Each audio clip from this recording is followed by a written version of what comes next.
आरती जी, जय जिनेन्द्र। जय जिनेन्द्र साहब। नवकार मंत्र के साथ हम अपनी क्लास शुरू करते हैं। नमो अरिहंतानम, नमो सिद्धानम, नमो आयर्यानम, नमो वज्रायानम, ऐसो पंच नमो सव पाव पनासनो मंगलाणं च परमं हवै मंगलम, परमं हवै मंगलम। ज्ञान सीखने से पहले का पाठ बोलेंगे। अहो आचार्य भगवान, आप श्री जी ज्ञान के सागर हैं। आप हमें अप्रत्यक्ष अनुज्ञा पूर्वक आशीर्वाद प्रदान करें, जिससे हम इस अपूर्व ज्ञान को ग्रहण, धारण एवं वितरण करने में समर्थ बने। आप श्री जी की महती कृपा होगी। सभी को जय जिनेन्द्र।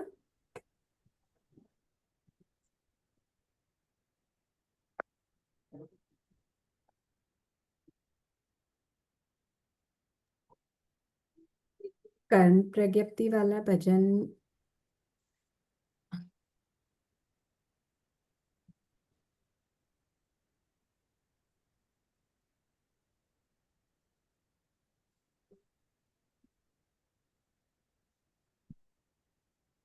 चलिए साहब, तो आज हम पढ़ना शुरू करें। हाँ बोलिए, लास्ट क्लास से रिलेटेड किसी को कुछ डाउट हो तो पहले पूछ लीजिए आप। न लगाए को म्हणला म्यूट कर लीजिए प्लीज। भजन तो सुनेंगे ना आया।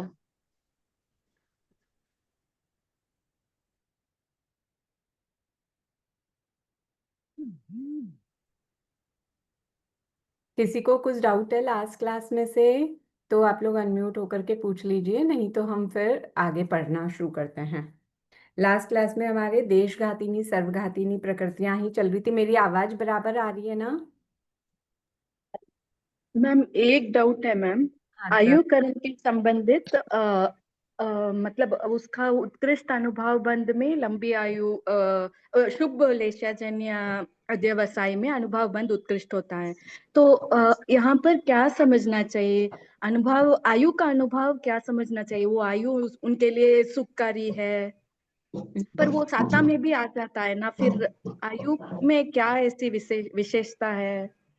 आयु यानी टाइम पीरियड, कि आपको उस भव में इतने टाइम तक रहना पड़ेगा। जितने दलिक बांधे हैं वो दलिक उस टाइम पीरियड में आपको भोगने होंगे। हाँ, पर ये तो स्थिति हुआ ना, पर हाँ, उत्कृष्ट अनुभव की बात बोल रहे हैं ना। अनुभव का मतलब होता है, अनुभव क्या होता है आप ये जानना चाह रहे हैं? हाँ, इस आयु के संबंधित अनुभव कैसे होंगे? आयु बंध के समय जो अनुभव बंध होता है वो कैसे होगा, मतलब वो क्या फल देगा? हाँ, वो मतलब आप जैसे आपने मनुष्य आयु बांधी, तो मनुष्य आयु बांधते समय आपने स्थिति डाल ली, आपको जितना भी डालना था, जितने आपके जैसे कषाय थे आपने उतनी टाइम पीरियड बांध लिया आयु में। अब उसमें हाँ। अनुभव, आप भी मनुष्य हो, मैं भी मनुष्य हूँ। आपने भी 20 साल 70 साल की आयु बांधी, समझिए मैंने भी 70 साल की बांधी, लेकिन हम दोनों को एक जैसा जीवन मिला हो ऐसा नहीं है ना। आपका आध्यात्मिक या भौतिक विकास मुझसे बहुत ज्यादा हो सकता है। आप अमीर हो सकते हो, आप मतलब खुश रह सकते हो, आपका परिवार पूरा संपन्न हो, शायद मेरा उतना ना हो। तो ये जो अलग अलग है ये अनुभव है। आप अलग रस का अनुभव कर रहे हो, मैं अलग रस का अनुभव कर रही हूँ। हम दोनों कर मनुष्य आयु का ही भोग रहे हैं, स्थिति भी हाँ। अपनी अपनी भोग रहे हैं, लेकिन आप कैसा मनुष्य भाव को फील कर रहे हो, मैं कैसा कर रही हूँ, वो अनुभव के कारण से है। और ये अच्छा। अनुभव जब बांधते समय हमारे लेश्याजन्य अध्यवसाय यानी परिणाम कैसे होना, उस पर डिपेंड करता है। तो ये लेश्याजन्य अध्यवसाय क्या होता है ये मैं एक बार और बता देती हूँ। जैसे क्रोध मान माया लोभ, ये तो कषाय है ही। कषायों से स्थिति भी बनती है और अनुभाव भी बनता है। अनुभाव सिर्फ कषायों से नहीं बनता। अनुभाव के लिए कषायों के साथ में लेश्याजन्य परिणाम कैसे हैं आपके, एक उदाहरण से ये और क्लियर करना चाहूंगी। जैसे आपको जैसे 3 व्यक्ति हैं, 3 व्यक्तियों को एक लेवल का गुस्सा आ रहा है सामने वाले पे, तो उनकी स्थिति तो सेम बन जाएगी, क्योंकि एएलपी प्रमाण मतलब एक निश्चित कषाय होगा, तब तक स्थिति सेम ही बनेगी। तो आपका, मेरा और तीसरा व्यक्ति जो है उसका, तीनों का कषाय का लेवल, गुस्से का लेवल समझिए एक बराबर का है। मुझे भी इतना गुस्सा है कि मैंने सामने वाले को एक चांटा मार दिया, आपको भी इतना गुस्सा है, आपने भी एक चांटा मार दिया, तीसरे व्यक्ति को भी इतना गुस्सा है, उसने एक चांटा मार दिया। तो हमारा कषाय का लेवल, क्रोध का लेवल जो था वो तीनों का सेम है, लेकिन तीनों के अध्यवसाय अलग अलग हो सकते हैं ना। मैंने चांटा मारा क्योंकि वो बच्चा था, मेरा बच्चा है, मुझे उसको सुधारना है, इसलिए मैंने उस पर गुस्सा किया कि उसने गलत काम किया, नेक्स्ट टाइम वो ना करे, उसको सुधारने के लिए। आपने शायद मजे के लिए ही उसको मार दिया हो, मस्ती मस्ती में मार दिया हो, ऐसे ही चलते, मतलब मस्ती में भी मारते ही हैं। और तीसरे व्यक्ति ने, उसके अभी क्रोध का उदय होना था, उदय निमित्त था, इसलिए उसने उस पर क्रोध किया और चांटा मारा हो। तो तीनों के अध्यवसाय अलग अलग हो गए, तीनों ने क्रोध किया, तीनों ने सेम लेवल का क्रोध किया, लेकिन हमारी विचारधाराएं अलग अलग थी, हमारे रीजन अलग अलग थे क्रोध के।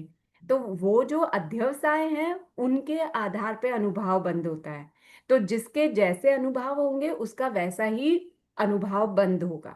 जैसे परिणाम होंगे लेश्याजन्य, वैसा ही परिणाम अनुभाव, अनुभाग या रसबंध कहलाएगा। अब क्लियर हुआ जो मैं आपको बोलना चाह हाँ रही, और हाँ हाँ आपका जो मैम। डाउट था वो भी क्लियर हो गया। हाँ वो भी क्लियर हुआ एक लेवल तक मैम, क्योंकि मुझे एक और डाउट आ रहा है, जब हम ऐसा फील कर रहे हैं अच्छा या बुरा, तो ये 7 वेदनीय का भी रिलेटेड हो गया ना। बिल्कुल, तो हाँ। इसी में ज्ञानावर्णीय भी रिलेटेड हो जाएगा, दर्शनावर्णीय भी, ये सब रिलेटेड है। अच्छा। आपके ज्ञानावर्णीय का उदय है तो आपको असात का भी तो उदय है। आप पढ़े जा रहे हो, पढ़े जा रहे हो, आपको याद नहीं हो रहा, याद नहीं हो रहा क्योंकि ज्ञानावर्णीय का उदय है। पर बार बार हाँ। पढ़ना पड़ रहा है एक ही चीज को, तो वेदना भी तो हो रही है कि कितना दिमाग लगाऊं, कितनी बार पढूं, याद ही नहीं हो रहा है। अपने आप में थोड़ी अच्छा। गिल्टी सी फील हो रही है ना, तो वो असात हम्म। वर्णीय भी तो है साथ में। अच्छा अच्छा ठीक है मैम, अब समझ में आया। कर्म हाँ। आपस में रिलेटेड हैं, बांधते समय हम्म। भी सातों एक साथ बनते ही हैं, जब तक बंध विच्छेद हम्म। ना हो जाए। और उदय में आते हुए भी ऐसा नहीं कि जब जिस समय सातवेदनीय का हो रहा है तो उस समय ज्ञानावर्णीय का नहीं होगा, या ऐसा नहीं होगा, ऐसा नहीं होगा। Okay ma'am, thank you. Aarti ji, एक हाँ, जय जिनेन्द्र, एक पीडीएफ का एक क्वेश्चन है 10वां नंबर का। मैं क्वेश्चन क्वेश्चन बोल रही बोलिए, हूँ। मैंने पीडीएफ नहीं खोला। हाँ। क्या देवगति नामक कर्म का वेदन करता हुआ जीव उस गति के सभी प्रदेशों का वेदन पूर्ण किए बिना मतलब रिक्त स्थान टाइप के गति में जा सकता है? फिर रिक्त स्थान है लास्ट में, अन्य गति में जा उसमें सकते दिया है, हैं। हाँ। उसमें दिया है मनुष्य हाँ, नरक नहीं, तिर्यंच हाँ, मनुष्य नहीं। वो नीचे दिया है रिक्त स्थानों को भरने के बाद बताया कौन सा ऑप्शन गलत है। 2 आंसर देना है यहाँ पर। एक तो हाँ, कौन सी गति में जा सकता है वेदन किया गति के सभी प्रदेश का वेदन पूर्ण किए बिना, हाँ पूर्ण या किए ना? बिना तो वो किसी भी गति में नहीं जा सकता ना। अच्छा, तो जो 2 नई वाले ऑप्शन है ना आपके, हमने ये पढ़ा है ना कि उसके उन दलिकों को तो उसको भोगना ही पड़ेगा, आप भोगना ही यही हाँ, कह रहे हैं ना। हाँ। हाँ। हाँ, तो जब तक वो पूर्ण नहीं भोग लेगा तो ना वो मनुष्य गति में जाता है, और ना मनुष्य गति में तो जा ये सकता है, तो और एक गति नाम कर्म का ना बोल रहे हैं ना, आयु कर्म का नहीं बोल रहे हैं ना। हाँ, मैं भी यही कह रहा था, ये गति का पूछ रहे हैं ना, आयु प्रदेशों का का पूछ रहे हैं। दलिक के बारे में बात बोल रहे हैं ना। देव गति का सभी प्रदेशों का वेदन पूर्ण किए बिना कौन सी गति में हाँ, जा सकता है, हाँ या ना? ये गति और अच्छा, गति गति भी आराम बताना है, गति भी बताना है। और त्रियंज गति बता रखी ना इन्होंने। हाँ, इसमें तिर्यंच बताया हाँ, लेकिन ये नीचे फिर इसी को वापस क्वेश्चन को बताया कि रिक्त स्थानों को भरने के बाद बताइए कौन सा ऑप्शन गलत है। ये समझ में नहीं आ रहा मुझे। एक बार, एक मिनट, मैं वापस से सुन लेती हूँ, क्योंकि ये बोल रहे हैं कि आयु का नहीं गति का है। एक बार फिर से, सॉरी, पर क्वेश्चन पूरा बोल दीजिए। हाँ, क्या देवगति नाम कर्म का वेदन करता हुआ जीव उस गति के सभी प्रदेशों का वेदन पूर्ण किए बिना, देश मतलब ये भरना है, गति में जा सकता है? फिर रिक्त स्थान है। ये तो क्वेश्चन मार्क्स हो गया। इसमें मनुष्य हाँ है, नरक नहीं, तिर्यंच हाँ, मनुष्य नहीं। और फिर इसी क्वेश्चन का नीचे बताया कि रिक्त स्थान में बताया कि ऑप्शन गलत कौन कौन भरने के बाद बताया कौन सा ऑप्शन गलत है। मतलब एक अच्छा प्रश्न है और आप 2 क्वेश्चन आंसर देना। एक्चुअली जय जिनेन्द्र, ये क्या पेज नंबर बुक के अंदर 11 पर है, उसमें नरक गति नाम कर्म आदि प्रकृतियों का वेदन करता हुआ जीव उस गति के सभी प्रदेशों का वेदन पूर्ण किए बिना भी उस गति को छोड़कर अन्य किसी गति में जा सकता है, ऐसा लिखा है। और हाँ इसमें इन्होंने कर दिया कि नहीं जा सकता है, मनुष्य गति और नहीं। नहीं, पर ये 4 ऑप्शन मनुष्य हाँ भी तो बोल रहे हैं ना। पहला ऑप्शन मनुष्य नहीं, जो इन्होंने ऑप्शन जो आंसर दिए हैं ना साथ हाँ में, हाँ, उसमें मनुष्य और नहीं दिया हुआ है। पहला ऑप्शन एक में मनुष्य हाँ दिया, एक में मनुष्य नहीं दिया। हाँ भी तो है। सबसे पहला हाँ भी option दिया तो और नहीं मनुष्य दिया। हाँ बोल रहे हैं। आंसर शीट दी है ना इन्होंने, आंसर शीट में जो माना है वो मनुष्य नहीं माना है। एक अच्छा में नहीं, क्योंकि नेगेटिव आंसर मांगा है कि वो कहाँ नहीं जा सकता है। नहीं, पर यहाँ तो नरक गति नाम कर्म के अनुसार तो ये गड़बड़ है। आप मेरे को गति नंबर नाम बोल कर्म। दीजिए, मैं नोट कर लेती हूँ नंबर 10 को वापस से एक्सप्लेन। क्वेश्चन नंबर 10 है। हम्म मतलब एक क्वेश्चन के 2 आंसर मांगे, इसलिए थोड़ा कंफ्यूजन हो गया मेरे को। रिक्त स्थान एक एक में तो है और उन्होंने तिर्यंच ऑप्शन हाँ 2 दे बोला है। रखे हैं और लास्ट में बोल रखा है कि कौन सा सही नहीं है वो बताइए। ऑप्शन गलत है, कौन सा भरने के बाद बताए कौन सा ऑप्शन इनमें से गलत है, हाँ, ए तो बी गलत सी डी। ऑप्शन बताना है ना आपको। जी जी, तो वो उसमें लिखा है कि 10वें क्वेश्चन का ऑप्शन तो डी, हाँ डी लिखा ये तो हुआ है। सही है। हाँ, डी मतलब तिर्यंच ऑप्शन हाँ, और ऊपर उसमें सी भी दे रखा है तिर्यंच हाँ, इसमें डी का मनुष्य नहीं। ऐसा कुछ कंफ्यूजन हो गया पढ़ने का। आरती जी, हाँ जी। मैंने आपको पीडीएफ भेजा है ना, आप एक बार उसमें चेक कर लीजिए, शायद ऐसे समझ में नहीं आ। देवगति नाम का वेदन करता हुआ जीव उस गति से। मैम इसमें 13 वाला भी समझा दीजिएगा, वो कैसे आंसर निकले। हाँ,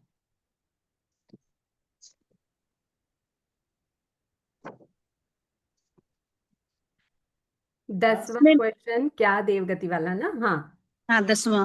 हाँ, इसमें 2 दे रखे हैं। ज्ञात देवगति नाम कर्म का वेदन करता हुआ जीव उस गति के सभी प्रदेशों का वेदन पूर्ण किए बिना, गति के प्रदेशों का वेदन पूर्ण किए बिना डैश गति में जा सकता है।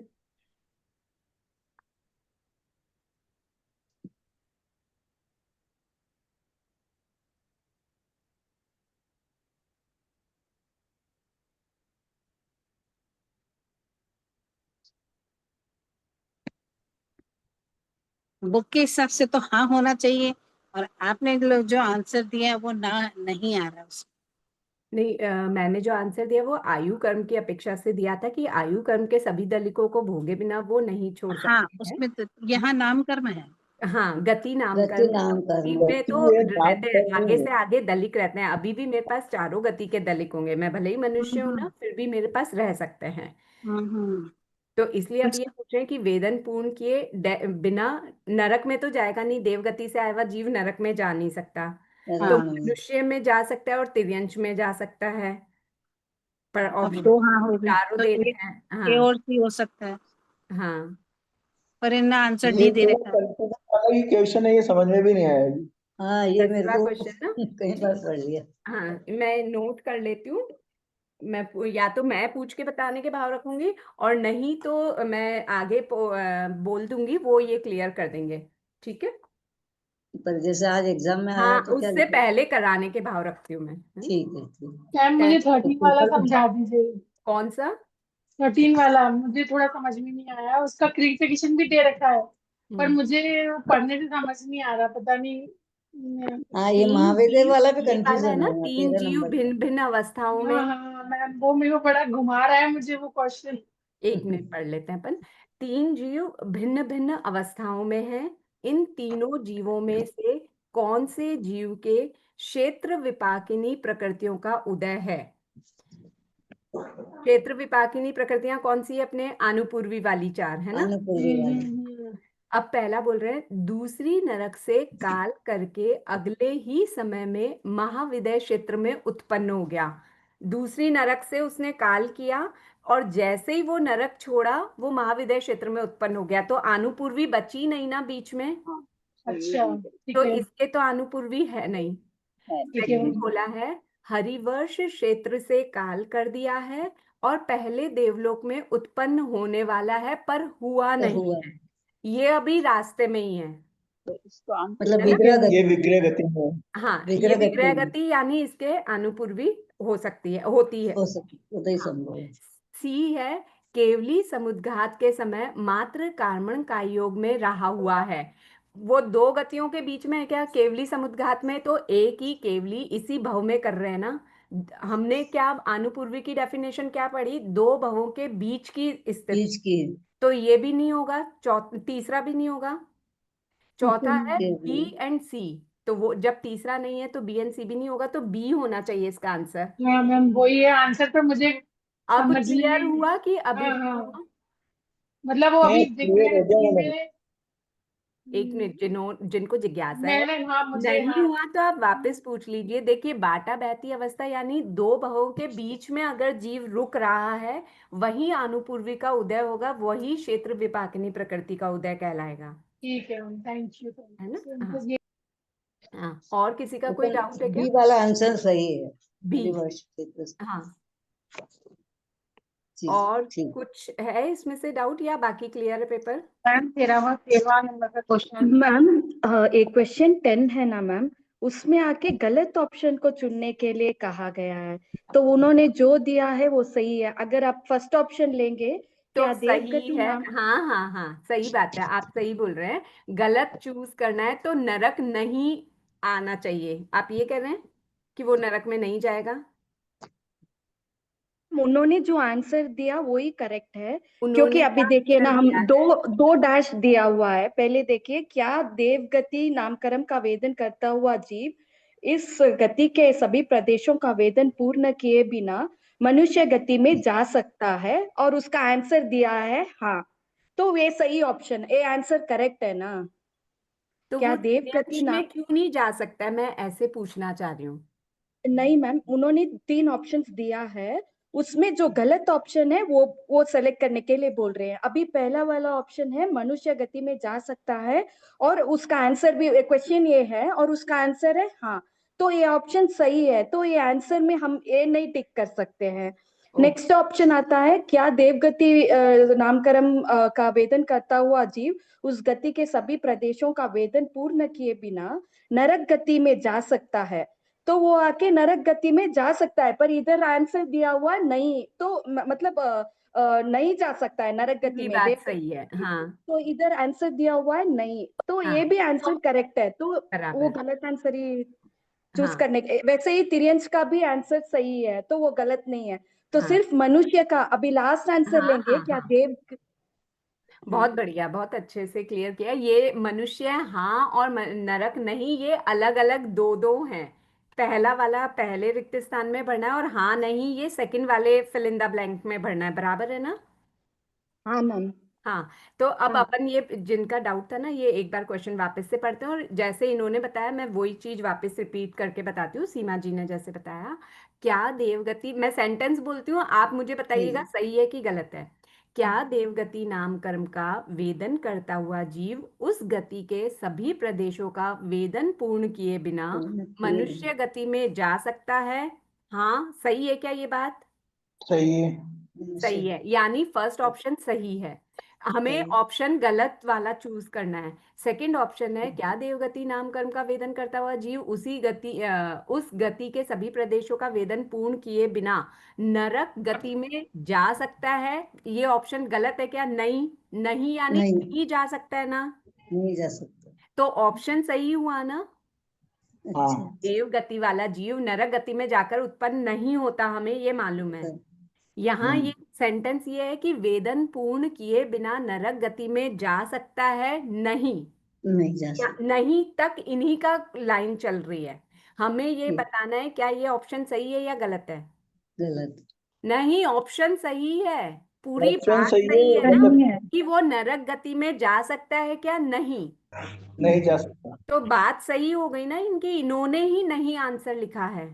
हाँ है ना? हम्म, बात क्लियर हो रही है मैं जो कहना चाह रही हूँ, जो इन्होंने समझाया सीमा जी? हाँ यस हाँ आप ठीक है। हाँ और नहीं भी भरने के बाद बताइए कि वो आंसर आपको पूरा सेंटेंस सही लग रहा है कि गलत लग रहा है। थर्ड ऑप्शन भर के देखते हैं। क्या देवगति नाम कर्म का वेदन करता हुआ जीव उस गति के सभी प्रदेशों का वेदन पूर्ण किए बिना तिर्यंश गति में जा सकता है? हाँ। हाँ तो ये बात सही है कि गलत है पूरी? हाँ सही है ना? तो सही ये है। ऑप्शन भी सही है। अब चौथा ऑप्शन सुनिए। क्या देवगति नाम कर्म का वेदन करता हुआ जीव उस गति के सभी प्रदेशों का वेदन पूर्ण किए बिना मनुष्य गति में जा सकता है? नहीं, ये बोल रहे हैं नहीं जा सकता। तो ये सही है क्या? तो ये मनुष्य गलत गति है, में मनुष्य जा गति में जा सकता है। जा जा सकता है, सकता है। लेकिन ये बोल रहे हैं कि नहीं जा सकता। हाँ तो ये ये आपका उल्टा गलत है। उल्टा है, तो ये यही हाँ आंसर होगा। हाँ, तो ये सीमा जी ने क्लियर किया कि इसको इस तरह से पढ़ना है, तब हम समझ पाएंगे कि ये क्या पूछ रहे हैं। अब सबको क्लियर है? हाँ हो गया तो क्लियर। अब जब ये पूछ रहे हैं लास्ट में रिक्त स्थानों को भरने के बाद बताइए कौन सा ऑप्शन गलत है, तो क्या आंसर आएगा? A B C D? D आएगा। डी सही है। डी वाला। हाँ, डी डी 3 नंबर डी। ठीक है सर, धन्यवाद सीमा ठीक जी। ठीक और कुछ डाउट है इसमें या कि क्लियर है सर? ठीक है ठीक हो हाँ गया क्लियर। ठीक है। मैम अवधि ज्ञानी ज्ञानावर्णीय का अगर आता है तो ये क्या सर्व घाटी में लेना है, देश घाटी में, किस आप हिसाब से बताइए लेना है? अवधि ज्ञानावर्णीय क्या है, आप बताइए। अवधि ज्ञानावर्णीय मेरे हिसाब से तो देश घाट दोनों ही हो रहा है, कभी कभी देश घाट नहीं आ रहा है, कभी तो आपने लेक्चर सुना मैंने उससे पहले वाला अच्छा, देश और मैंने घाटी की लिखा डेफिनेशन कि बताइए मुझे। आंशिक रूप से घात करता है, पूरी तरह से नहीं नहीं, करता। इतनी ही नहीं है, भी शब्द है उसमें, भी पर अंडरलाइन कर लीजिए। जो देश रूप से भी घात करे वो देशघाती नहीं है। वहां ऐसा नहीं है कि सिर्फ देशघात से ही रूप करे, से ही घात करे तो देशघाती नहीं है, नहीं। जो भी प्रकृति देश रूप से भी घात करती है घातीय गुण का, वो देशघाती नहीं है। भी शब्द पर अंडरलाइन कर लीजिए। तो थैंक अगर यू वो मैम। सर्व रूप से भी कर रही है, देश रूप से भी कर रही है, तो वो देशघातिनी ही ठीक है है ना? मिला आपको ये शब्द, सेंटेंस? मैंने लिख लिया मैम, मैंने आपका जहाँ लेक्चर लिखा है ना वही लिख दिया है, अब याद रहेगा। अच्छा, नहीं तो देखिए जहां इन्होंने क्लियर कर रखे हैं ना, वहां पर पढ़ के मैं बताती हूँ ये भी शब्द। एक मिनट, हाँ, पेज नंबर 21 निकालिए, जहां अवधि ज्ञानावर्णीय को समझा रखा है। मैं इसमें हाँ निकाल, मैम निकाल लिया। हाँ, एक सेकेंड।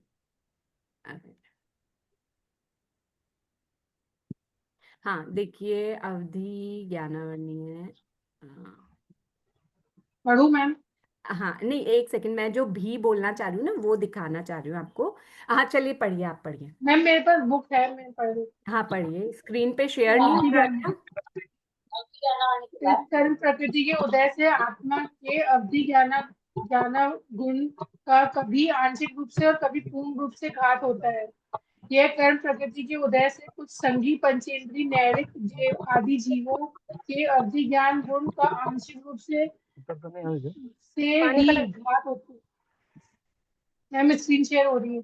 हाँ अब स्क्रीन शेयर हो रही है ना? गाड़ी आके ले बस, पिछली कड़े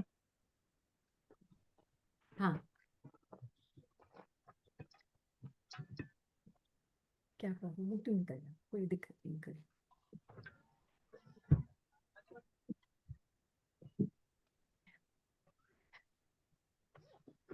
मैं ऑन करूँ, कोई फर्क?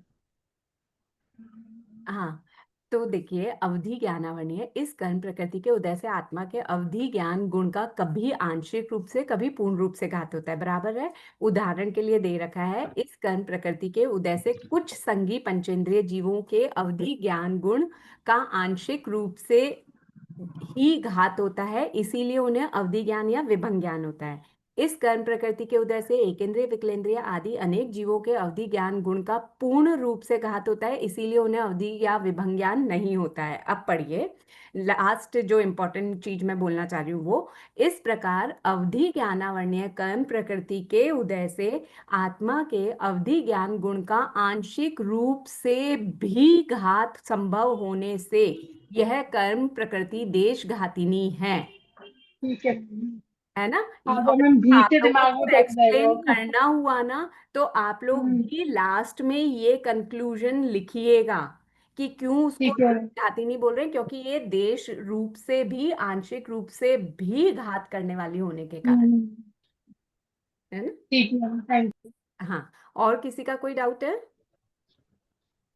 मनय ज्ञानावर्णीय, मनय पर्यव ज्ञानावर्णीय भी इसी तरीके से हमने शायद कर लिया था ना, मनय पर्यव ज्ञानावर्णीय, कि सिर्फ साधुओं को था, हम ये बात कर रहे थे ना, बाकी सबके इसका सर्वघात होता है, ये सर्व अनुभाव का उदय होता है, इसलिए बाकी किसी को नहीं होता। साधुओं में भी हो गया था।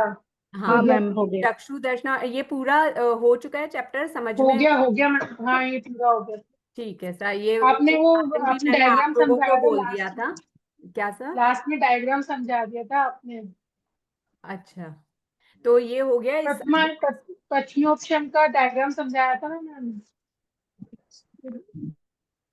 हाँ जय जिनेन्द्र, हाँ सर। ज्ञानावर्णी की सभी प्रकृतियां पाप है, ये वाला एक बार बताएंगे क्या? हाँ, ये अच्छा, आप मुझे बताइए, देखिए घातिनी और अघातिनी दो प्रकार की प्रकृतियां होती है ना? जी। नहीं, घातिनी अघातिनी, हाँ, घाती कर्म अघाती कर्म। तो ज्ञानावर्णीय घाती कर्म है कि अघाती कर्म है? केवल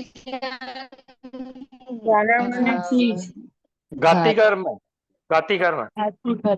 अभी हम प्रकृति की बात नहीं कर रहे, मैं आपसे नॉर्मली पूछ रही हूँ, ज्ञानावर्णीय कर्म जो है वो घाती कर्म है ना? घाती कर्म है, आत्मा के गुणों है ना? का घात करता है। घाती कर्म जितने भी है ना, वो सभी पाप प्रकृतियां हैं। ठीक है। तो इनकी जितनी भी उत्तर प्रकृतियां हुई वो सभी पाप प्रकृतियां हुई। जिन्होंने पूछा, आप ध्यान दे रहे हैं? कविता जी ने पूछा, किसने? अनिता जी ने पूछा? कविता ने। कविता जी ने ना, मैं बाकी को म्यूट करती हूँ। हाँ कविता जी, अब क्लियर हुआ आपको? जी जी, थैंक यू। हाँ, और वैसे अभी हम पुण्य और पाप प्रकृतियां कर ही रहे हैं, तो पुण्य प्रकृतियां शुभ प्रकृतियां होती है और पाप प्रकृतियां अशुभ प्रकृतियां होती है, उसमें और क्लियर हो जाएगा, है ना? ठीक है जी, थैंक यू। ठीक है, तो अब हम ये इस पाठ का जो शिक्षा प्राप्त हो रही है, लास्ट अभी हमने जो पढ़ा घातिनी अघातिनी, उससे क्या शिक्षा प्राप्त हो रही है वो समझ लेते हैं। घाती सर्व व देश से तथा अघाती जान। घाती सर्व व देश से, यहाँ पे किन प्रकृतियों के बारे में बात हो रही है?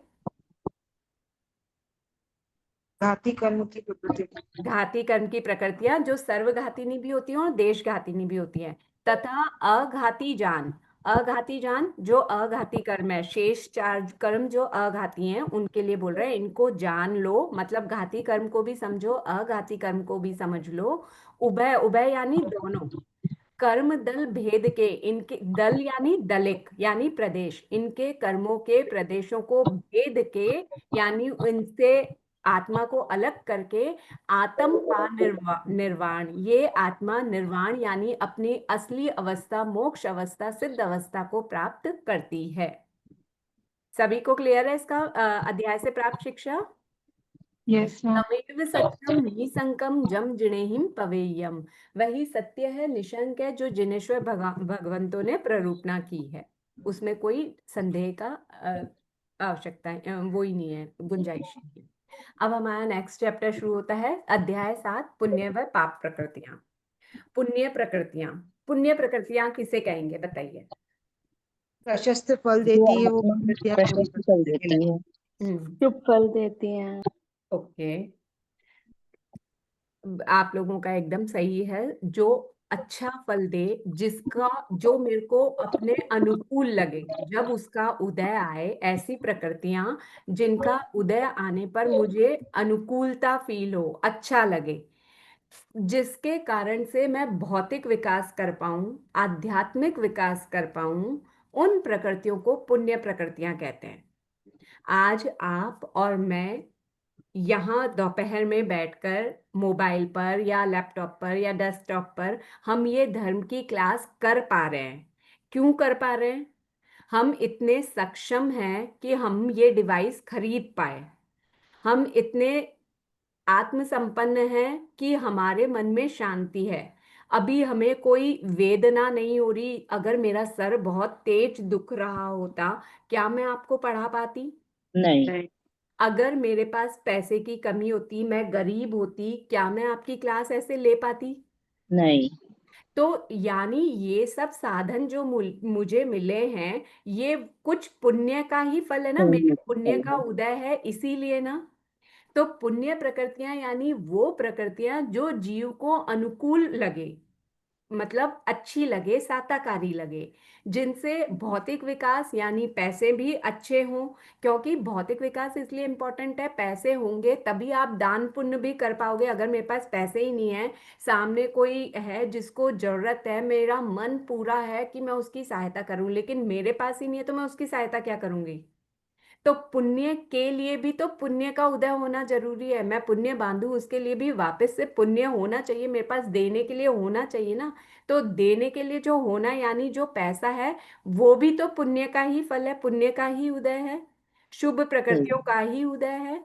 तो इसलिए भौतिक और आध्यात्मिक विकास में जो सहायक होती हैं वो पुण्य प्रकृतियां होती हैं। जैसे साता वेदनीय साता है तो आप और मैं पढ़ रहे हैं, पढ़ा रहे हैं। यश कीर्ति है तो आप, मतलब यश कीर्ति पुण्य से ही आपका यश फैलेगा। उच्च गोत्र पुण्य का ही उदय है तो आपको उच्च गोत्र मिलेगा, नहीं तो नीच गोत्र प्राप्त होगा। तीर्थंकर नाम कर्म है, यश कीर्ति है, ये जो भी हैं ये पुण्य प्रकृतियां इसीलिए क्योंकि इनसे इन सब का रिलेशन है। ये जब उदय में आएंगी तो अच्छा फील होगा, प्रशस्त कहलाएंगी। तो पुण्य प्रकृतियां वो ही जो जब उनका फल देंगी तो जीव को साता फील होगी, अनुकूल फील होगी, इसीलिए इनको प्रशस्त या अच्छा फल देने वाली पुण्य प्रकृतियां कहते हैं। पुण्य प्रकृतियों का और सिनोनियम शुभ प्रकृतियां भी है। तो अगर प्रशस्त प्रकृति बोले, शुभ प्रकृति बोले, तो भी वो पुण्य प्रकृतियां ही हैं। इनके प्रकार 42 प्रकार की हैं। पाप प्रकृतियां कौन कौन से 42 हैं वो अभी हम छांट लेंगे।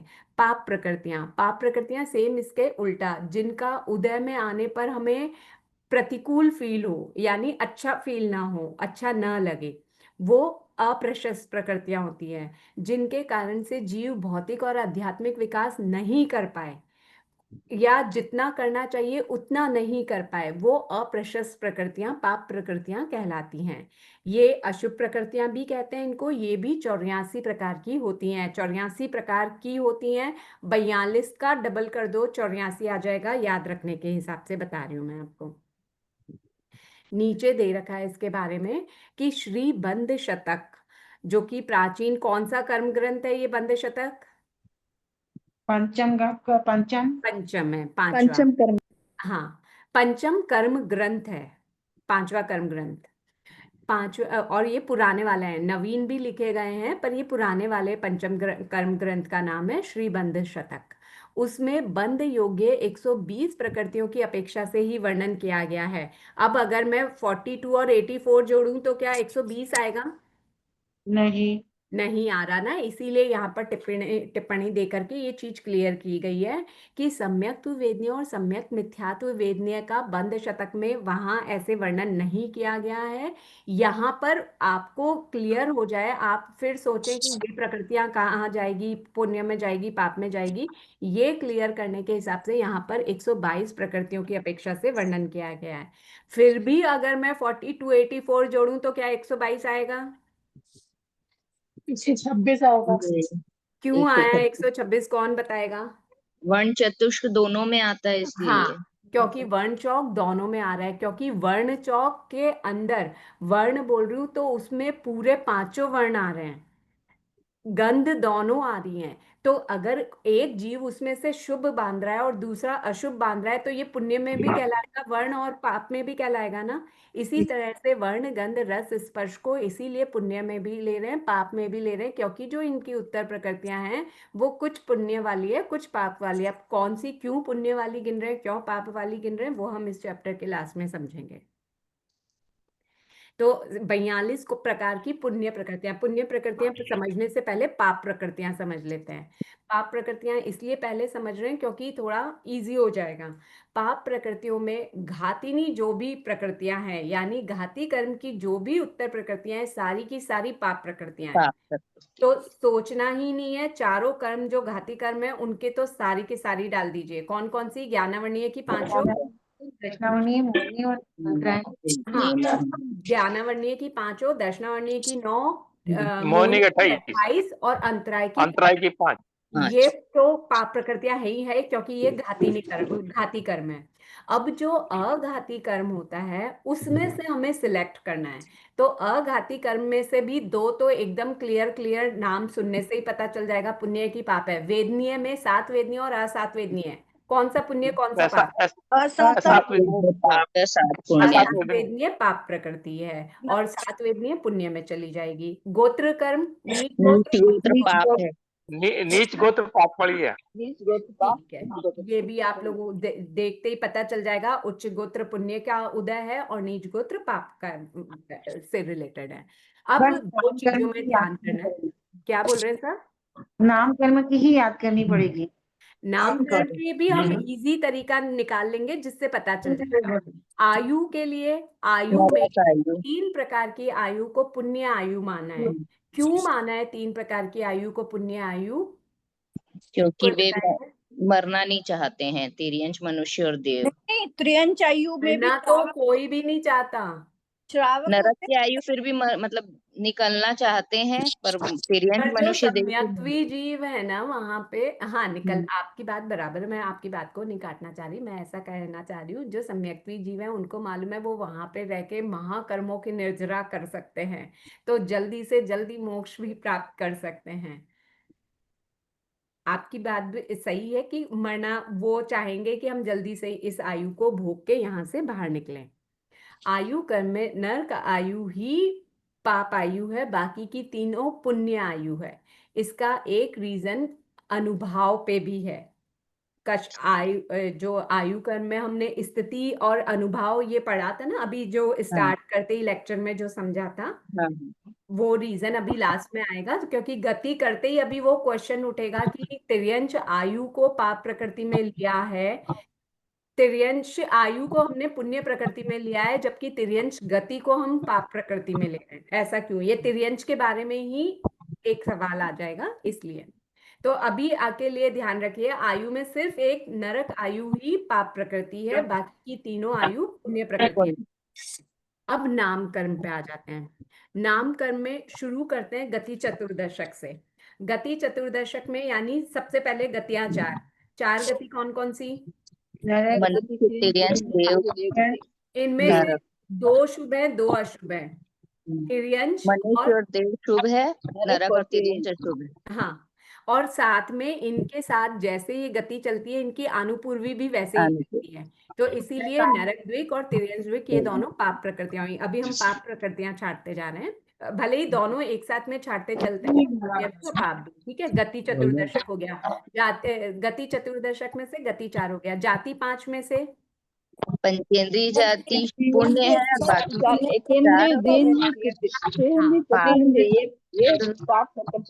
हाँ, पुण्य प्रकृति पंचेंद्रिय जाति, क्योंकि इसी को प्राप्त करके हम अरे मिश्री एक ही बात है, मिश्री पिसोड़ो डब्बो भरोड़ो तो चीनी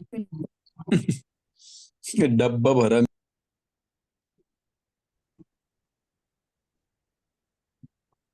पंचेंद्रिय जाति पुण्य का काम, पुण्य प्रकृति है। बाकी की शेष 4 जातियां, एकेंद्रियो, बेंद्रियो, तेंद्रियो, चौरेंद्रियो, ये प्रकृतियां हैं। अब सहनन और संस्थान में जो फर्स्ट नंबर पे है वही बेस्ट है, सम चतुरस्त्र और वज्र ऋषभ नाराज, बाकी के सब पाप प्रकृतियों में गिने जाएंगे। तो 5 सहनन अंतिम और अंतिम 5 संस्थान, ये पाप प्रकृतियां हैं। शरीर सारे शुभ होते हैं और उनके जो अंगोपांग 3 है वो भी शुभ होंगे। शरीर का मिलना शुभ है, तो शरीर और अंगोपांग ये शुभ है, उधर चले जाएंगे। इसके बाद सहनन संस्थान हो गया। वर्ण चौक शुभ भी है अशुभ भी है। इसका रीजन अभी हमने पहले देखा, क्योंकि इसकी उत्तर प्रकृतियां दोनों प्रकार की होती हैं। तो ये दोनों में आएगा, इसलिए पाप प्रकृति में भी गिन रहे हैं हम। वर्ण चौक के बाद में आता है अनुपूर्वी। भी हमने ऊपर अभी कर ही लिया गति के साथ में, और फिर आता है विहायोगति। तो प्रशस्त विहायोगति नाम से ही पता चल रहा है वो शुभ पुण्य है, और अप्रशस्त विहायोगति पाप प्रकृति है। ये हो गया गति चतुर्दशक में से। अब पराघात अष्टक में से सिर्फ उपघात, यानी स्वयं के घात के रूप में हम जो अपने शरीर के दलिकों को परिणमन करते हैं, सिर्फ वही पाप प्रकृति है। बाकी की सातों पुण्य प्रकृति है। जी।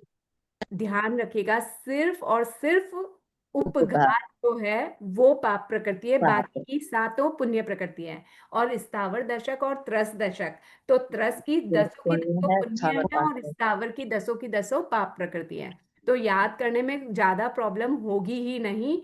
स्थावर दशक पूरा का पूरा ले लिया, पराघात अष्टक में से उपघात ले लिया, और गति चतुर्दशक में से नरक द्विक, तिर्यंश द्विक, जाति चौक यानी एकेंद्रिय से चौरेंद्रिय तक, और अंतिम पांचों सहनन, अंतिम पांचों संस्थान, वर्ण चौक और अप्रशस्त विहायोगति, ये मिलाकर के 23 हो गई। और टोटल मिलाओ 23 और 1 24 और 10 34, ये 34 नामकर्म की जो पाप प्रकृतियां हैं। ठीक है सा।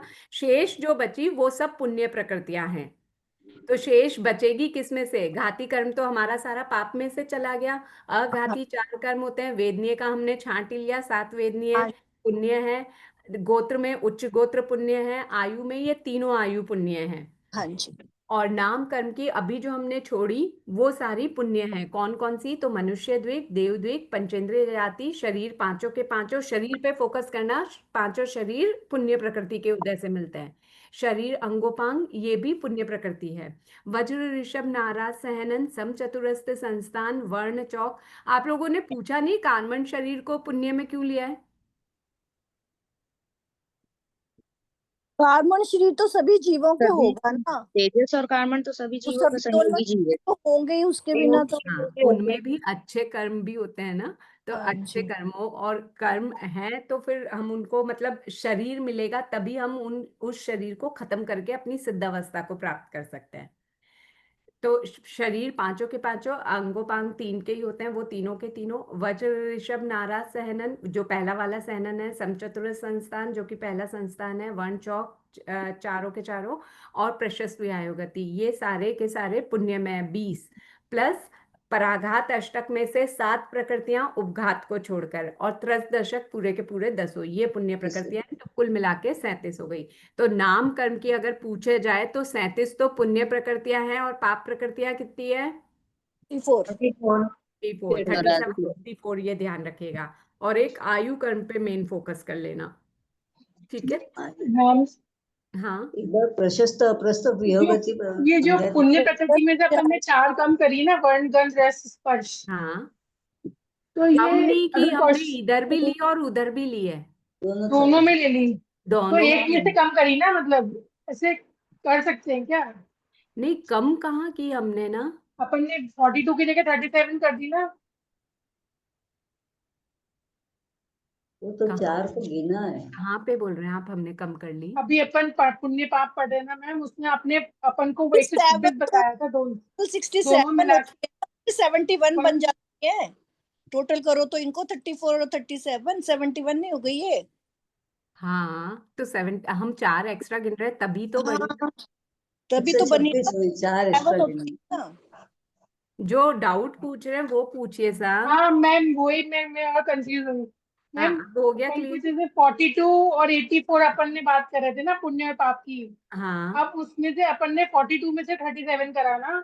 हाँ, है तभी ये 122 हुई ना, 126 थी टोटल मिला के। हाँ, मैं सही समझ रही हूँ गलत समझ रही हूँ मैम? सही है ये है ना? देखिए 126 जो है ना, उसमें +4 और करेंगे तो ही आएगा, क्योंकि आपको 4 इधर भी गिनने हैं और उधर भी गिनने। अच्छा मैम, ठीक है समझ गए, अब समझ गए, ठीक है।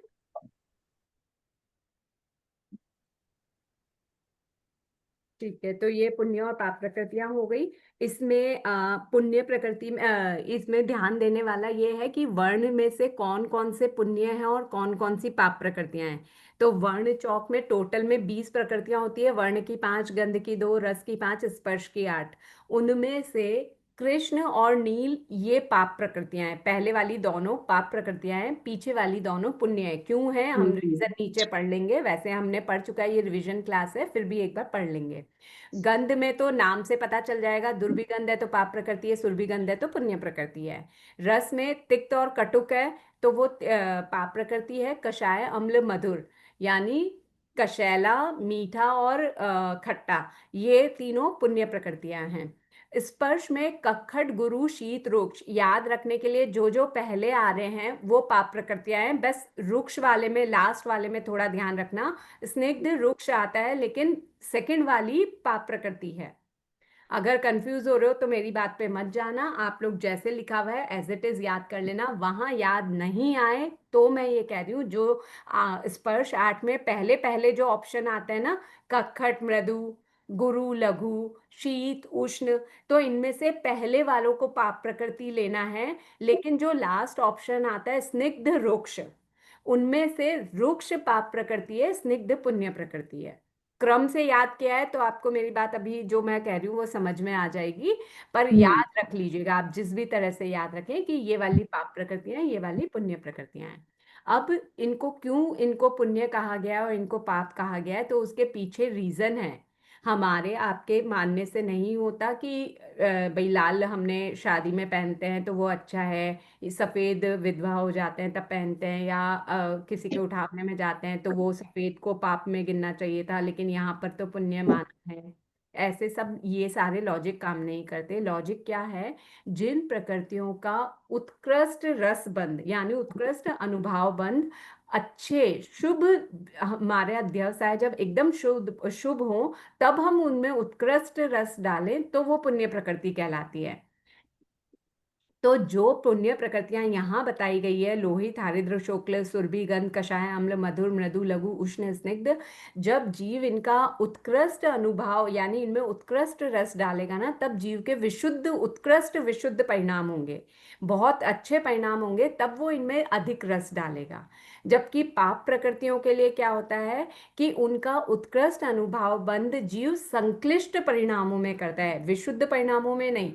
उनमें उत्कृष्ट रस कब डालेगा, जब जीव बहुत संक्लिष्ट परिणामों, बहुत कषाय युक्त परिणामों में होगा, तब वो उनमें उत्कृष्ट रस डालेगा, इसलिए उनको पाप प्रकृतियां कहते हैं। तो ये कृष्ण नील दुर्भिगंध तिक्त कटुक कखट गुरु शीत रुक्ष, इनमें तब उत्कृष्ट रस तब डालेगा जब जीव में बहुत संक्लिष्ट परिणाम होंगे, कषाय युक्त परिणाम होंगे, तब वो इनका उत्कृष्ट बंध करता है, अनुभाव बंध। इस अपेक्षा से इनको बांटा गया है। इस अध्याय से प्राप्त शिक्षा, पुण्य पाप में डोलता रहा आज तक जीव, सुन जिन वाणी चेतना रखो धर्म की नींव। आज तक ये पुण्य प्रकृतियां समझ के हम क्यों समझ रहे हैं कि आज तक हम पुण्य और पाप, कभी पुण्य कर रहे हैं कभी पाप कर रहे हैं, फिर पुण्य बांध रहे हैं पाप बांध रहे हैं, हम बस यही करते जा रहे हैं। लेकिन अब जिनवाणी सुनकर, जिनेश्वर भगवंतों के प्रवचनों को सुनकर हमें अपनी चेतना को जगाना है कि अब हमें धर्म की नींव रखनी है। धर्म की नींव क्या है, पुण्य है कि पाप है?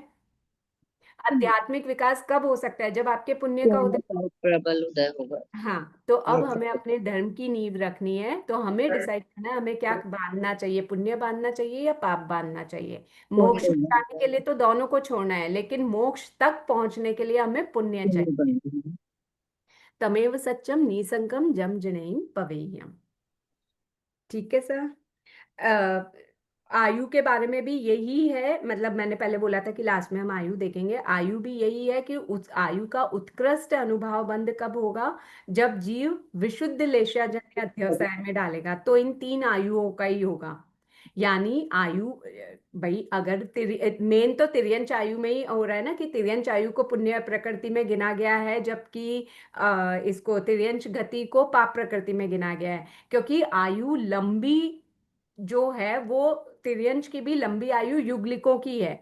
युगलिक पना कब मिलेगा, युगलिक हम कहते हैं अल्प कषायी होते हैं, उन्हें ज्यादा कुछ मेहनत नहीं करनी पड़ती, पेड़ों से फल वगैरह प्राप्त हो जाते हैं, उनसे उनका पेट भर जाता है, वो आपस में लड़ते झगड़ते नहीं है, तो ये सब उनके पुण्य का ही उदय है ना। तो इसीलिए उसकी आयु को भी पुण्य में गिना गया है। तिर्यंच आयु जो कि लंबी आयु युगलिक है, तो उस अपेक्षा से इसको पुण्य प्रकृति में गिना गया है। विशुद्ध परिणाम होंगे तभी इन 3 पुण्य प्रकृतियों का बंध होगा, उत्कृष्ट स्थिति बंध। बाकी सभी का उत्कृष्ट स्थिति बंध संक्लिष्ट परिणामों में होता है।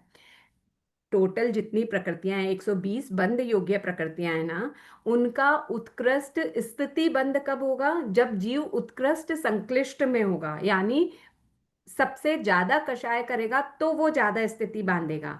लेकिन ये तीनों कौन सी तीनों? आयु की तीनों, देवायु, मनुष्य आयु और तिर्यंच आयु, इनका उत्कृष्ट बंध विशुद्ध परिणामों में करता है, उत्कृष्ट स्थिति बंध विशुद्ध परिणामों में करता है, इसलिए ये पुण्य प्रकृतियां कहलाती हैं। अगर आपके मन में डाउट नहीं है तो डाउट पैदा करना मत। मेरी बात समझ में आ गई तो ठीक है, नहीं तो आप याद कर लीजिएगा, आयु में 3 आयु जो है वो पुण्य आयु है, गति से उसको कंफ्यूज मत करना। ठीक है सर। नेक्स्ट चैप्टर, इससे रिलेटेड कोई क्वेश्चन है तो आप लोग पूछ लीजिए, इस चैप्टर से रिलेटेड, पुण्य पाप से। नया चैप्टर चालू करने से अच्छा पीडीएफ में जो क्वेश्चन आप उसको करवा दीजिए ना। पीडीएफ का तो पूरा क्लैरिफिकेशन भी वो भेजते हैं ना। है ना, हाँ हाँ ठीक है। खैर मैं 10 मिनट ही है इसलिए मैं नया हाँ। चैप्टर नहीं चालू करते नहीं नहीं, मैं कर देती हूँ क्योंकि टाइम पे अपना एक बार पोर्शन विहंगति हो जाएगा ना, गति तो का अच्छा ये अनुभव जिज्ञासा भी वाला बाकी है। क्वेश्चन करवा दीजिए। क्या सर? मैडम जय जिन एक विहंगति मिनट नाम करके एक जिज्ञासा वाला एक क्वेश्चन। बोलिए सर। हाँ, विहंग गति का नामकरण वाला जिज्ञासा वाला क्वेश्चन करवा ले, 14 नंबर पेज पे 14।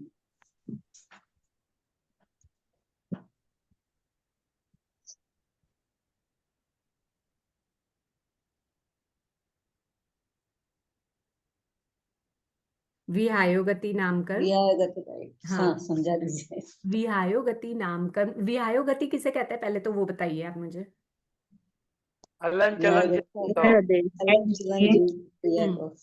जैसे पहले हम उदाहरण देते थे, हाथी की ऊंट को आप नहीं सॉरी, ऊंट की चाल को आप कैसा गिनोगे, प्रशस्त या अप्रशस्त? अप्रशस्त। अप्रशस्त।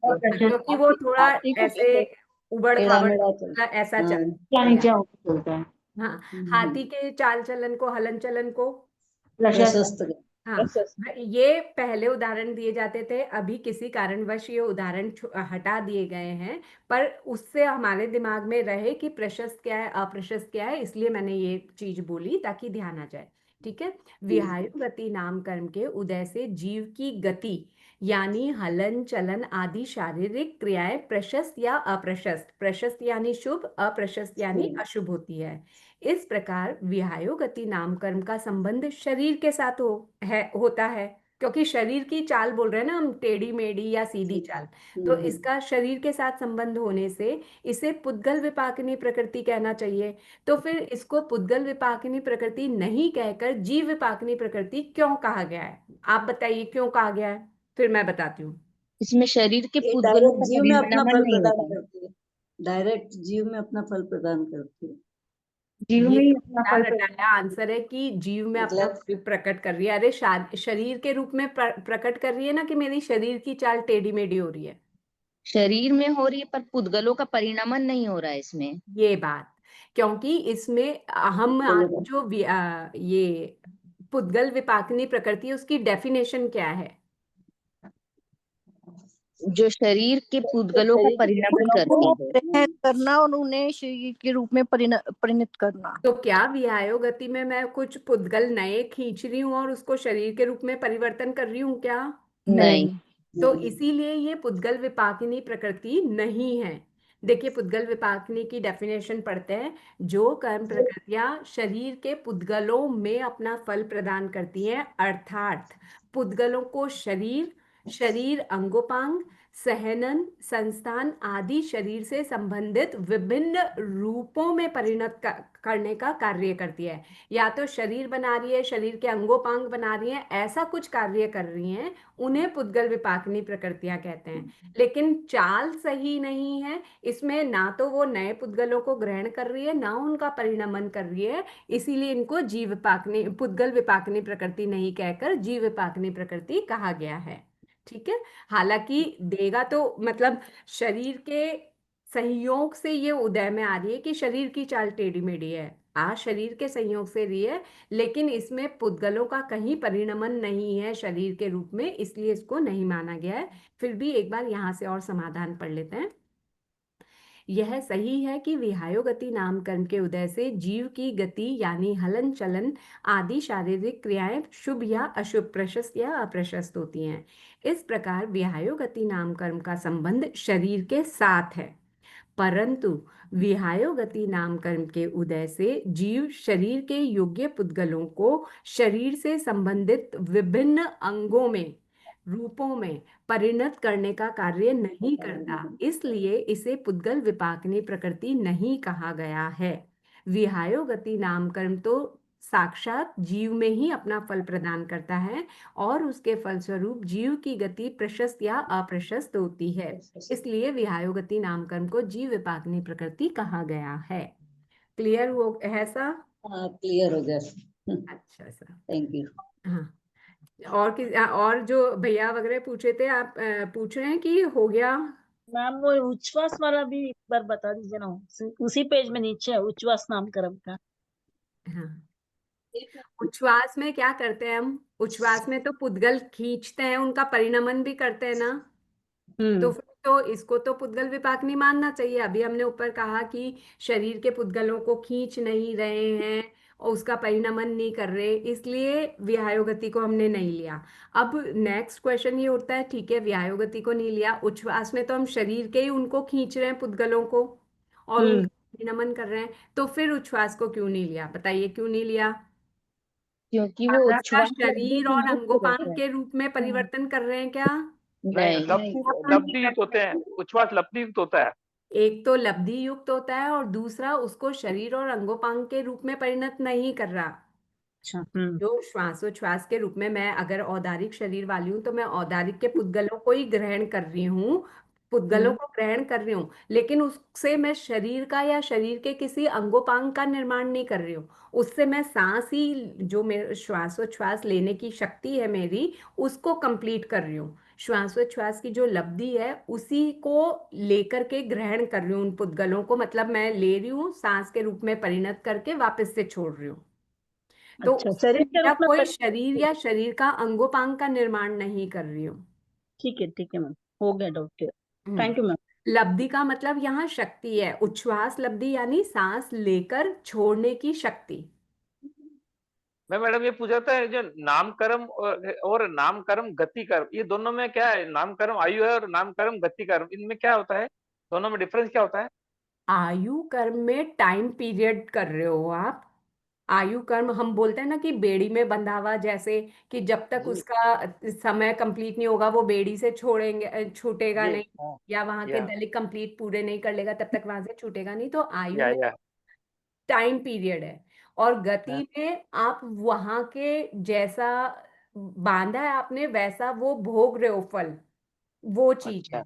जैसे नरक में जाऊंगी तो हम जो सब डिस्क्राइब करते हैं वहां पे ऐसा होता है वैसा होता है, वो सब भोगना वो नरक गति का उदय है। और उतने टाइम के लिए वहां रुके रहना कि 10,000 वर्ष के लिए या 33 सागरोपम के लिए या बीच के किसी भी 1 सागरोपम 2 सागरोपम जो भी स्थिति बनती है वो आयु कर्म है। क्लियर हो गया सर? हाँ जी। हाँ सर। और किसी का भी कुछ डाउट है तो बोल दीजिए। 27 हो गए, क्योंकि अब तो ये अनुभव शुरू करके मतलब नहीं है, वैसे अनुभव बहुत छोटा सा था, 10 मिनट में हो जाता, 10-15 मिनट में, पर अब 3 मिनट ही बाकी है, तो आप लोग और पूछ लीजिए किसी का कोई डाउट है तो। मैम आयुष्य कर्म को क्या बोलेंगे? मतलब अंतराय को बाधक बोलते हैं, तो आयुष्य को क्या बोलेंगे? आपने बोला था ना आवारक विकारक, ऐसे आयुष्य कर्म का क्या? प्रापक। प्रापक, ओके मैम।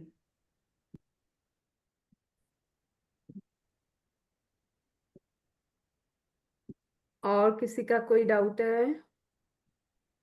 एक बार ये मिथ्यात्व चतुष्क को एक बार फिर समझा दीजिए। वो मिथ्यात्व चतुष्क में क्या क्या आता है? हाँ, मिथ्यात्व, नपुंसक, सेवार्थ, सेवार्थ सहनन और कौन सा? हुंड संस्थान। ये चारों आते हैं, क्यों आते हैं? क्योंकि पहले गुणस्थान के अंतिम समय में जीव 16 प्रकृतियों का बंध विच्छेद करता है। ये पूरा आपसे रीजन नहीं पूछेंगे, पर आपको समझना है इसलिए बता रही हूँ। 16 प्रकृतियों का बंध विच्छेद करता है ना, तो वो 16 प्रकृतियां ऐसी होती है: नरक, त्रिक, जाति, चतुष्क और नरक, त्रिक, जाति, चतुष्क, और जाति चतुष्क में एक इंद्रिय, इंद्रिय, तेंद्रिय, चौरेंद्रिय और स्थावर चतुष्क। तो ये कितनी हो गई? 4 4 8 9 10 11, 11 तो ये हो गई। इसके अलावा 5 प्रकृतियां होती है, तो 5 में एक है जो अच्छी है, जिसको आतप बोलते हैं। बाकी की ये 4 है: मिथ्यात्व, हुंड, सेवार्थ और नपुंसक। तो ये हुंड, सेवार्थ और नपुंसक मिथ्यात्व होता है उदय में, तभी तक बंधती हैं। जब मिथ्यात्व का उदय नहीं होगा तो ये भी नहीं बंधेंगी, इसलिए इन चारों को मिथ्यात्व चतुष्क कह दिया।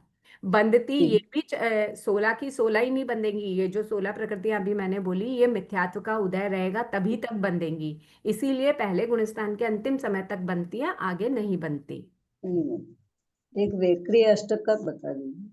वैक्रिय अष्टक में कौन कौन सी प्रकृतियां होती है? ये नरक मतलब समझा दीजिए इसको। नरक आयु, नरक गति, नरक हाँ, अनुकूल, गया। वैक्रिय अष्टक। वैक्रिय अष्टक का मतलब है वैक्रिय के साथ में 8 प्रकृतियों की बात की जा रही है। कौन सी 8? तो जहां पर वैक्रिय शरीर भव से मिलता है उसको फोकस करने का। वैक्रिय शरीर कहाँ कहाँ भव से मिलेगा? नरक में मिलेगा और देव में मिलेगा। तो नरक की तीनों कौन सी तीनों? नरक त्रिक यानी नरक गति, नरकानुपूर्वी और नरक आयु। ये तीनों। देव में भी ये तीनों: देव गति, देव आयु, देवानुपूर्वी, तीनों। तो ये हो गई 6। और क्योंकि हम बात ही वैक्रिय की कर रहे हैं, तो वैक्रिय शरीर और उसका अंगोपांग, तो ये हो गई 2 और, तो 6 और 2 8। इन 8 प्रकृतियों को वैक्रिय अष्टक बोलते हैं। अब समझ में आया, मुझे कुछ कंफ्यूज हो रहा था। हाँ, ठीक, मतलब आयु भी, गति भी और अनुपूर्वी भी। हाँ, अब समझ में आ गया। जो वैक्रिय शरीर बनाते वो 3 ये, और उसके बाद वैक्रिय शरीर और अंगोपांग। हाँ, आ गया समझ में। आरती जी, एक बार ये 25 पेज पे जो दूसरा पॉइंट है ना, बी नीचे टिप्पणी में, उसका थोड़ा सा समझा दीजिए। माथा घूमने लगी है, एक बार नहीं हाँ, समझ नहीं आ नहीं, आप रहा। हैरान मत होइए, परेशान मत होइए, अपन निकालते हैं 25वां पेज। 25 पेज। 25 पेज, पुण्य और पाप प्रकृतियां ना। इसका बी टिप्पणी है ना। हाँ, हमने जो आज पढ़ी थी, देखिए यहाँ क्या कह रहे हैं। ये सबसे पहले तो देखिए ये कौन से अध्याय, कौन सा बेस है, किसके आधार पे, कौन से ग्रंथ के आधार पर ये चैप्टर समझाया जा रहा है?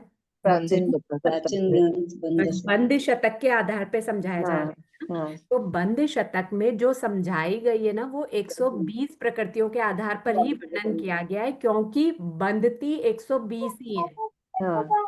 तो उस हिसाब से सम्यक्त्व वेदनीय, सम्यक मिथ्यात्व वेदनीय, इनका वर्णन नहीं होना चाहिए था ना। नहीं। लेकिन आप यहाँ देखिए, यहाँ सम्यक्त्व वेदनीय, सम्यक्त्व मिथ्यात्व वेदनीय लिखा हुआ है, खोल करके नहीं लिखी है। मोहनीय की 28 प्रकृतियां लिखी हुई है 26 की जगह। इसका मतलब इसमें सम्यक्त्व वेदनीय, सम्यक मिथ्यात्व वेदनीय है। तो यहाँ पर टिप्पणी में यही समझा रहे हैं कि बंद शतक में 26 प्रकृतियों का ही वर्णन है मोहनीय की, वहां पर 28 का वर्णन नहीं है, वहां पर 120 प्रकृतियों के आधार पर ही वर्णन किया गया है। पर आप लोगों को क्लियर समझ में आ जाए कि संकित वेदनीय और सम्यक मिथ्यात्व वेदनीय, वरना आप अगर ये 120 ही, अभी जैसा कि ग्रंथ में बताया गया है, 120 प्रकृतियों को बता रखा है कि इतनी प्रकृतियां पुण्य प्रकृतियां, इतनी प्रकृतियां पाप प्रकृतियां हैं, टोटल करेंगे तो 124 ही होगा, क्योंकि वर्ण चौक दोनों में होगा, है ना। तो 124 ही होता। लेकिन हम जब अभी जो निकाल रहे हैं वो 126 आ रही है। 126 क्यों आ रही है? क्योंकि उदय की अपेक्षा से 122 को लेकर के समझाया गया है, ताकि आपको क्लियर हो जाए कि संकित वेदनीय और सम्यक मिथ्यात्व वेदनीय को कहाँ रखना है, हमें पता चल जाए।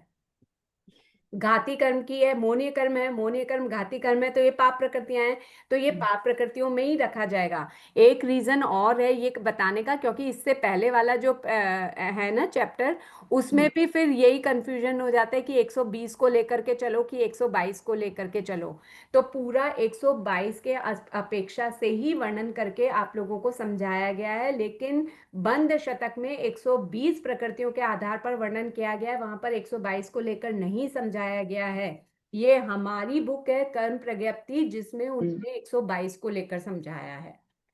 नहीं तो अभी हमने इसको मैंने प्लस करते हैं तो मैंने 42 और 84 126 हो गई, इसमें 4 कौन सी माइनस हुई फिर? वर्ण चौक वर्ण चौक तो दोनों तरफ आ रहा है, यहाँ तो दो ही प्रकृतियों का फर्क आ रहा है ना, बंद शतक में और कर्म प्रज्ञप्ति वाले में, इस चैप्टर में हमारे हाँ यहाँ तो दो ही प्रकृतियों का फर्क आ रहा है, सम्यक वेदनीय और सम्यक मिथ्यात्व वेदनीय। हाँ तो यहाँ तक तो बस यही चीज समझाई गई है कि बंद शतक में 120 बताई गई है और आपको यहाँ पे 122 बता रहे हैं, ताकि आपका विषय क्लियर हो जाए। अब रही बात कि 120 की जगह 124 और 122 की जगह 126 क्यों हो गई, क्योंकि वर्ण चौक को हमने पुण्य में भी गिन लिया और पाप में भी गिन लिया। अगर किसी चीज को मैं दोनों जगह गिनूंगी तो उनकी संख्या बढ़ी जाएगी ना। अगर मैंने पुण्य में गिन लिया था तो मेरे को पाप में नहीं गिनना चाहिए था। लेकिन क्योंकि उत्तर प्रकृतियां इसकी पुण्य वाली भी है पाप वाली भी है, इसलिए दोनों में गिन रही हूँ, इसलिए टोटल में 4 ऐड हो जाएंगी। ठीक, अब क्लियर हुआ आपको? ठीक है, मैं वापस आज थोड़ा लिख के देखूंगी तो ज्यादा क्लियर है। हाँ, आप प्रकृतियों की संख्याएं लिख करके देख लीजिएगा कि कितनी पुण्य वाली हो रही है, कितनी पाप वाली हो रही है। तो फिर 124 या 126 आना चाहिए, और आप जिस हिसाब से पढ़ रहे हो उस हिसाब से टोटल में 126 आएगा। ठीक ठीक है ना? ठीक है सर। मैम बाकी हाँ मैम अपने पिछली क्लास में जब आघाती कर्म का एक्सप्लेन कर रहे थे तो आपने एक शब्द यूज किया था भवोग्राही। मतलब भवोपग्राही, हाँ, भव हम बोलते हैं ना, देव भव, मनुष्य भव, भवोपग्राही, यानी वो जब घाती कर्म हमारे क्षय हो जाते हैं ना, घाती कर्मों के लिए हमने पुरुषार्थ कर दिया, उनको खत्म कर दिया, फिर जो हमारे 4 शेष बचे ना उनके लिए मेहनत नहीं करते। जैसे ही ये भव समाप्त होगा, मनुष्य का आखिरी भव समाप्त होगा, वो अपने आप सारी समाप्त हो जाएंगी। अपने आप कैसे हो जाती हैं कि जीव उनको पहले ही, जैसे अगर केवली भगवान है तो वो केवली समुद्घात कर लेते हैं, समुद्घात के द्वारा बाकी के जितने दलिक होते हैं अन्य प्रकृतियों को, उनको आयु कर्म के बराबर कर दिया जाता है। तो जब शेष अंतर्मौरत की आयु बचती है तब इनके भी दलिक अंतर्मौरत में भोगे उतने ही बचते हैं। तो जैसे ही आयु कर्म खत्म होता है ये भी सारे अपने आप खत्म हो जाते हैं। चारों कर्म एक साथ ही खत्म होंगे अंतिम समय में, इनके चारों के अंतिम दलिक एक साथ जीव भोगेगा और फिर मोक्ष अवस्था को प्राप्त करेगा। इसलिए इनको भवोपग्राही कहते हैं कि जैसे ही इनका भव खत्म होगा वो वाला, ये सब भी अपने आप खत्म हो जाएंगे। अच्छा अच्छा मैम, थैंक यू मैम। ठीक है सर, ठीक है। इसी के हाँ, साथ थैंक यू मैम। हाँ, धन्यवाद आपका बहुत बहुत। ज्ञान सीखने के बाद का पाठ बोलते हैं। अहो आचार्य भगवान, यह ज्ञान हमारे भीतर में विनय की अभिवृद्धि करे, सरलता का विकास करे, सहनशीलता को बढ़ाए, हम पात्र प्रह बने, अनासक्त बने, पांचों इंद्रियों पर विजय प्राप्त करके वीतरागता का वर्ण करें तथा परिपूर्ण सामायिक में लीन हो जाएं। इसी के साथ में कुछ आगम विपरीत प्रार्थना करने में आई हो तो मिच्छामि दुक्कडम, आप में से किसी का दिल दुखाया हो तो मिच्छामि दुक्कडम। जय जय जिनेन्द्र। जिनेन्द्र मैडम। तो 10वें क्वेश्चन का पूछने की आवश्यकता नहीं है ना? क्लियर हो चुका है ना सारा? हाँ ये हुआ है। है ना हो सर? गया है। ठीक है सर, ओके, धन्यवाद। जय जिनेन्द्र। हाँ सर।